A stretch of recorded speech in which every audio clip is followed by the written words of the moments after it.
संघर्ष कला से जुड़े सभी साथियों को नमस्कार। तो इससे जो पिछली कक्षा में है मैंने आपको बता दिया था वेद के बारे में, वेदांग के बारे में, उपनिषद और पुराण के बारे में बता दिया था। आज जो है हम उसके आगे पढ़ाई करेंगे। तो बच्चों को एक बहुत ज़्यादा कन्फ्यूजन होता है एक टॉपिक में, एक है ईसवी और एक है ईसा पूर्व। ये दोनों क्या है ये बच्चों को समझ में नहीं आता है कि मतलब किस तरह से पढ़े, है ना। तो आज मैं सबसे पहले उसी के बारे में चर्चा करूंगा कि ईसवी क्या है, ईसा पूर्व क्या है। ठीक है, तो आप देखिएगा ध्यान से। एक होता है ईसा पूर्व और एक होता है ईसवी। ईसवी को हम बोलते हैं इंग्लिश में एडी, शॉर्टकट में बोलते हैं एडी। और जो ईसा पूर्व है इसको शॉर्टकट में बोलते हैं हम बीसी। बीसी का मतलब जो यहाँ पर होगा बिफोर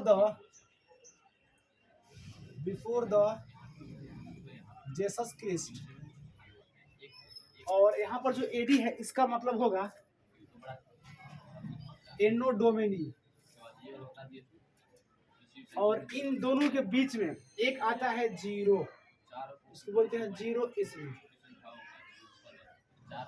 अब तुम्हारे ध्यान से, किसी भी चीज की शुरुआत जो होती है वो जीरो से होती है और किसी भी जो अंत की होती है वो जीरो से पहले की होती है। तो ठीक उसी प्रकार इसमें भी है।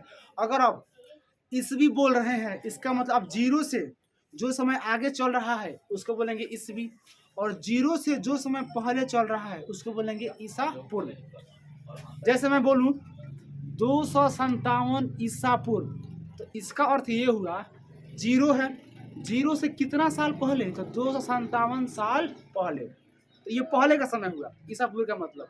अब मैं बोलूं ईस्वी 557 ईस्वी, तो इसका मतलब ये हुआ जीरो से आप कितना साल आगे जा रहे हैं, तो 557। तो आप ये समझ इसमें कोई दिक्कत नहीं होगा। जीरो से पहले की समय की बात करेगा तो उसको बोलेंगे हम ईसा पूर्व, और जीरो के बाद वाले समय को बोलेंगे हम ईसा ईस्वी बोलेंगे। ठीक है, तो आप समझिए जो जीरो ईस्वी है इसको नाम दे देंगे जीरो ईस्वी, और इसमें जो है ईसा मसीह का जन्म हुआ था, ईसा मसीह का जन्म। तो जीरो ईस्वी को हम ईसा मसीह का जन्म मनाते हैं। तो ईसा मसीह के जन्म के बाद वाला समय को हम बोलेंगे ईस्वी, और ईसा मसीह के जन्म के पहले के बोलेंगे ये ईसा पूर्व। इंग्लिश में बोले शॉर्टकट में बोलेंगे बीसी, शॉर्टकट में इधर एडी। ठीक है, तो आप ये समझ गए होंगे। अब इसमें कोई दिक्कत नहीं होगा। अब जो है हम लोग 4 संवत मनाते हैं। कौन कौन संवत है समझिएगा। पहला है विक्रम संवत, फिर है शक संवत, फिर है गुप्त संवत, और जो सबसे अंतिम है वो है हिजरी संवत। उसको हम बारी बारी से देखते हैं किसका क्या मतलब होता है, किसका क्या समय है, आखिर जो हम संवत मनाते हैं वो क्यों मनाते हैं। तो आप समझिएगा, जैसे मैंने आपको बताया कि संवत कितने होते हैं 4। पहला जो है इसमें पढ़ने को मिलेगा हमको विक्रम संवत,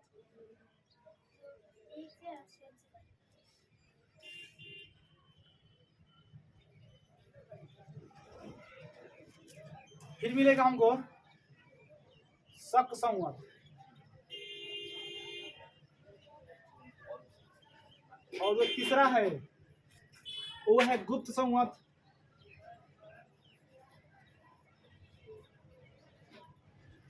और जो सबसे अंतिम है वो है हिजरी संवत।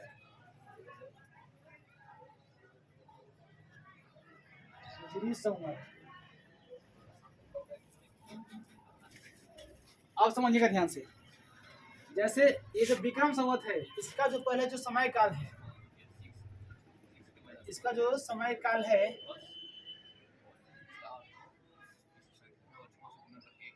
वो है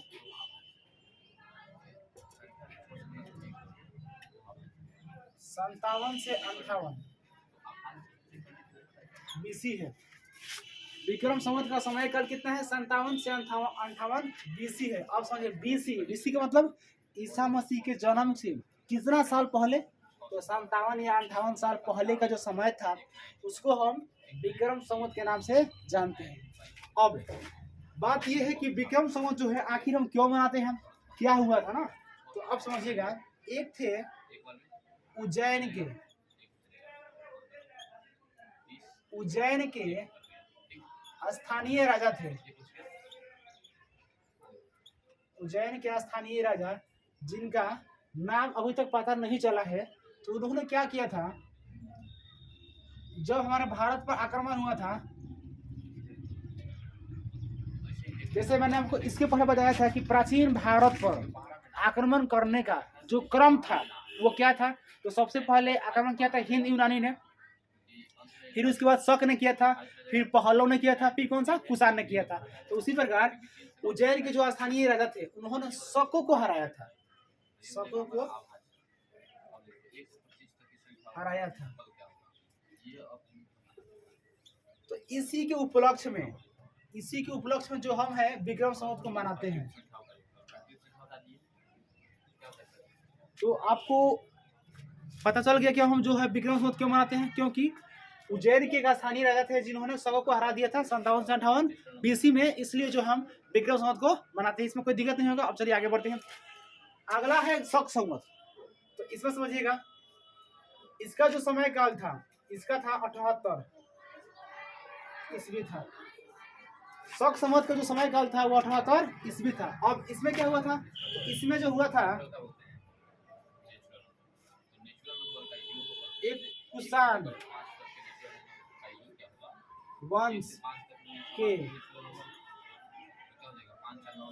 वंश के एक प्रतापी राजा थे जिनका नाम था कनिष्क। कुषाण वंश के प्रतापी राजा थे कनिष्क। इन्होंने जो ये थे कनिष्क, इनका राज्यरोहण हुआ था।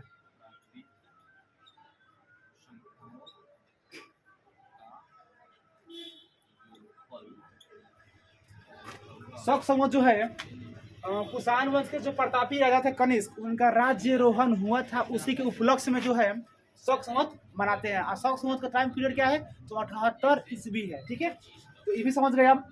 अब देखिए जो गुप्त संवत है इसके बारे में समझते हैं।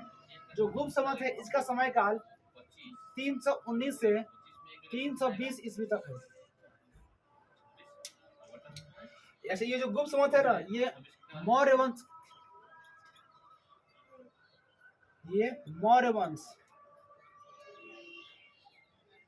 गुप्त संवत जो है मौर्य वंश से संबंधित है। ठीक है, तो आपको इतना याद रखना है। सॉरी, ये मौर्य वंश से नहीं, ये जो संबंधित है ये गुप्त वंश से, ये गुप्त वंश से है ना, गुप्त वंश से संबंधित है, इसलिए इसका नाम पड़ गया गुप्त संवत। ठीक है, अब समझिए आगे जो लास्ट में बच गया हिजरी संवत। ठीक है, तो इसमें क्या हुआ था, तो इसमें सबसे पहले जो समय काल था वो 622 ईस्वी था। 622 ईस्वी था किसका, हिजरी संवत का। अब इसमें क्या हुआ था, तो इसमें थे ना, एक थे मुस्लिम धर्म के संस्थापक, मुस्लिम धर्म के संस्थापक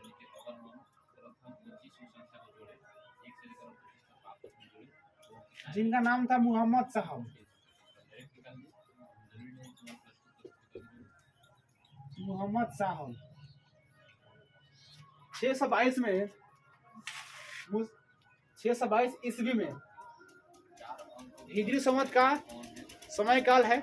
और उसमें जो थे एक मुस्लिम धर्म के संस्थापक जिनका नाम था मोहम्मद साहब, उन्होंने हीरा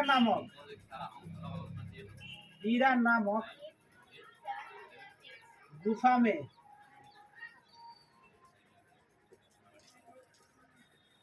ज्ञान की प्राप्ति की थी।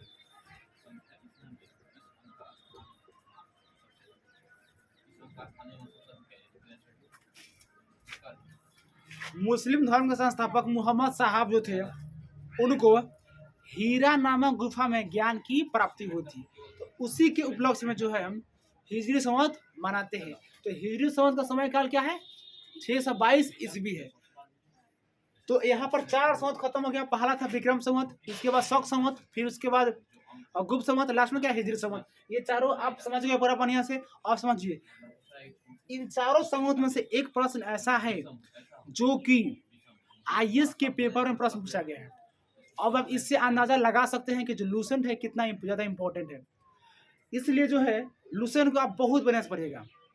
मेरा मानना है कि आप लूसेंट को पढ़ लेते हैं ना तो आप आसानी से किसी भी एग्जाम को क्रैक कर सकते हैं। आप सोचिए कि इन्हीं चारों टॉपिक में से एक प्रश्न आईएएस का आ गया, ये कम है? आईएएस का सिलेबस पढ़िएगा ना, बहुत बड़ा है, बहुत बड़ा जो उसका सिलेबस है। तो इसलिए मैं जो आपको पढ़ा रहा हूँ आप उसको बढ़िया से नोट्स बनाइए, उसको रिवाइज कीजिए, और जो डेली बेसिस पर क्लासें आती है उसको आप क्लास को लिया कीजिए, क्लास को अटेंड किया कीजिए। तब जो है आपको एक शुरुआत मिलेगी। शुरुआत से आप इतिहास को पढ़ोगे, जानोगे, तब जो है कुछ एक आपको एक आइडिया हो पाएगा, हाँ इतिहास ये है, इतिहास को ऐसे पढ़ा जाता है। तो ये आप समझ गए।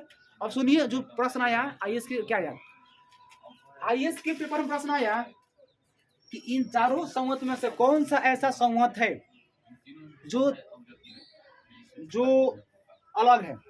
मतलब समझिए जो चार को संवत है, इन चारों में से कौन सा ऐसा संवत है जो भिन्न है। जो चारों में से एक संवत ऐसा है जो भिन्न होगा। तो देखिए कैसा भिन्न है। यहाँ पर जो इस विक्रम संवत है इसका समय कितना है, 57 से 58 बीसी है, जबकि इसे कितना 78, इसका 319, उसका कितना है 622। तो आप देख रहे हैं ये सब, ये जो तीनों है ईस्वी में है, ये भी ईस्वी में है, और क्या ये भी ईस्वी में है। लेकिन इन तीनों को छोड़कर एक संवत ऐसा है जो कि किसमें है, बीसी में, और कौन सा है, विक्रम संवत। क्योंकि ये क्या है, बीसी 57 से 58 बीसी है, और बीसी का मतलब होता है बिफोर द जीसस क्रिस्ट, मतलब ईसा मसीह के जन्म से पहले का समय। तो ये भिन्न हो गया। तो हमारा आंसर क्या हो सकता है, विक्रम संवत। तो इतना समझ गो, इतना में कोई आपको दिक्कत नहीं होगा। ठीक है, अब आगे बढ़ते हैं, आप इसको स्क्रीनशॉट ले लीजिए। अब हम बढ़ते हैं ऐतिहासिक ग्रंथ की ओर, क्योंकि इसके पहले हम जो है धर्म ग्रंथ खत्म कर दिए हैं। अब आगे बढ़ते हैं, आप इसको स्क्रीनशॉट ले लीजिए।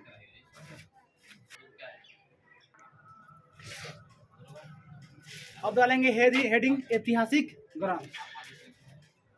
अब हम लोग को पढ़ना है ऐतिहासिक ग्रंथ।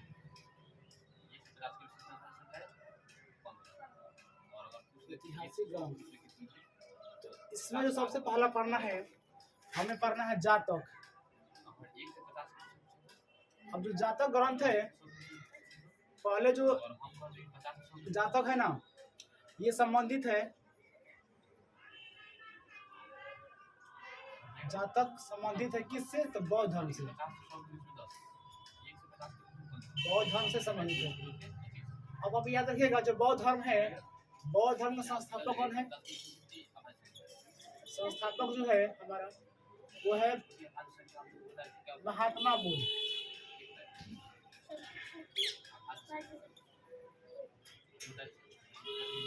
महात्मा बुद्ध जो है बौद्ध धर्म के संस्थापक है। अब जो बौद्ध धर्म है ये बढ़ गया दो भाग में, एक बढ़ गया महायान और एक बढ़ गया हीनयान। महायान और हीनयान, बौद्ध धर्म दो भाग में बढ़ गया। अब जो हीनयान है इनका एक प्रमुख ग्रंथ है जिसका नाम है कथावस्तु। कथावस्तु ये हीनयान का प्रमुख ग्रंथ कौन सा है, तो कथावस्तु। ये क्या है, ये एक ग्रंथ है, ये एक ग्रंथ है जो कि हीनयान से संबंधित है। ठीक है, अब जो कथावस्तु ग्रंथ है ये किसके बारे में बताता है, ये बताता है महात्मा बुद्ध के जीवन चरित्र के बारे में। जीवन चरित्र के बारे में बताता है कौन सा, कथा वस्तु। इतना समझ गए। जातक इतना पढ़ना। सबसे पहले जातक जो है किस धर्म से संबंधित है, तो बौद्ध धर्म से। बौद्ध धर्म का संस्थापक महात्मा बुद्ध। अब जो महात्मा बुद्ध है उनका जीवन चरित्र कौन सा बताता है बुक, तो बताता है कौन सा, कथा वस्तु। कथा वस्तु जो है ये किनसे संबंधित है, तो हीनयान से, क्योंकि हीनयान और महायान ये दो भाग में बढ़ गए थे कौन से, बौद्ध धर्म को। ठीक है, अब इसके बाद पढ़ेंगे हम आगम। तो आगम जो संबंधित है ये संबंधित है जैन धर्म से।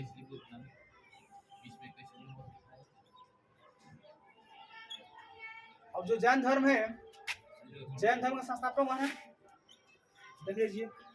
जैन धर्म के संस्थापक जो है वो है महावीर स्वामी।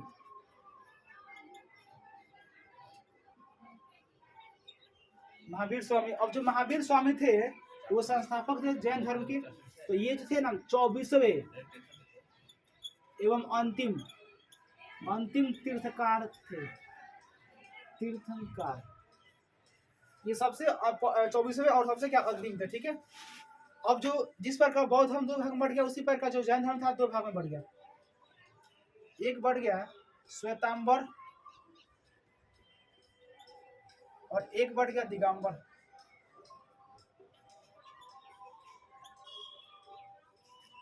एक श्वेतांबर और एक क्या दिगंबर, ये दो भाग में बढ़ गया जैन धर्म। तो यहाँ पर जातक हो गया और यहाँ पर क्या, यहाँ पर जातक और यहाँ पर हो गया आगम। ठीक है, अब इसके आगे देखिएगा, इसके आगे आता है राजतरंगिणी।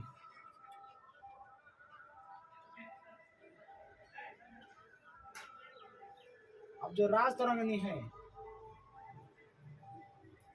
इनके जो लेखक का नाम है वो नाम है कलहन। कलहन को जो है हम कश्मीर का इतिहास के नाम से जानते हैं। कश्मीर के इतिहास, कश्मीर के इतिहास के नाम से जानते हैं किसको, तो ये कलहन। ठीक है, अब इसके बाद जो आता है, इसके बाद हमें पढ़ना है स्मृति। ठीक है, तो स्मृति पढ़ना है, देखिएगा स्मृति, इसके बाद आता है स्मृति।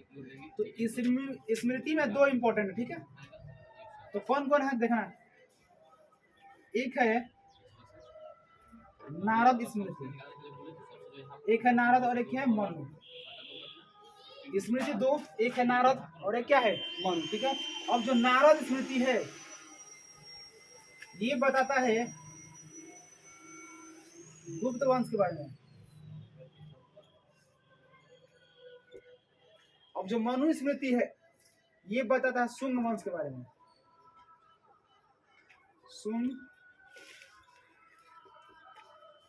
शुंग वंश के बारे में बताता है। ठीक है, अब इसमें प्रश्न आता है कि जो इसमें है सबसे प्राचीन स्मृति कौन सा है, तो आप यहीं पे याद रखिएगा जो मनु स्मृति है ये सबसे प्राचीन है। मनु स्मृति जो है सबसे प्राचीन है। ठीक है, अब इसमें एक और आता है अर्थशास्त्र। अगला है अर्थशास्त्र।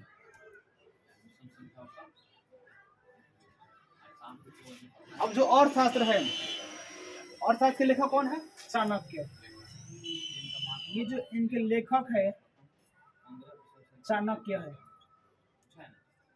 चाणक्य का और नाम क्या है, तो इनका और नाम है कौटिल्य, विष्णुगुप्त,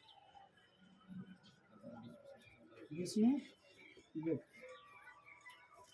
सबसे पहले अर्थशास्त्र के लेखक कौन है, चाणक्य। चाणक्य और नाम क्या है, कौटिल्य और विष्णुगुप्त। अब यहाँ पर जो अर्थशास्त्र है, पेपर में प्रश्न पूछा गया जो अर्थशास्त्र बुक है वो किससे संबंधित है। ऑप्शन था अर्थशास्त्र, राजनीतिक और दूसरा ऑप्शन था। तो ये जो भाई अर्थशास्त्र है ये संबंधित है राजनीतिक से।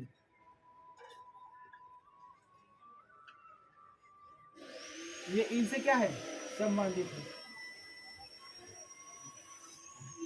तो आप याद रखिएगा अर्थशास्त्र बुक है संबंधित किससे, राजनीतिक से। ठीक है, अब ये जो अर्थशास्त्र बुक है ये किस वंश के बारे में बताता है, तो ये बताता है मौर्य वंश के बारे में। ये बताता है मौर्य वंश के बारे में। और मौर्य वंश के जो संस्थापक थे कौन थे, चंद्रगुप्त मौर्य। चंद्रगुप्त मौर्य। बाकी हम इसका डिटेल जो है जब पढ़ेंगे मौर्य वंश तब मैं आपको बताऊंगा कि मौर्य वंश का जो उदय हुआ कैसे हुआ, तो उसका अंत कैसे हुआ, कौन कौन शासक राज किए। तो इतना में कोई आपको दिक्कत नहीं होगा। सबसे पहले क्या पढ़ा, जातक, फिर क्या आगम, फिर राजतरंगिणी, फिर उसके बाद स्मृति, फिर उसके बाद हमने पढ़ा और सबसे लास्ट में कौन सा, ये अर्थशास्त्र। इतना में कोई दिक्कत नहीं हो, आप इसको स्क्रीनशॉट लीजिए। ठीक है, बाकी जो है क्लास जो है, बाकी कल आज ही क्लास जो है यहाँ पर कंप्लीट होती है। बाकी अगले दिन हम क्लास करेंगे। ठीक है, आप इतना में आप इसको नोट्स बनाते रहिएगा, इसको रिवाइज करते रहिएगा। मिलते हैं कल क्लास में। जय हिंद।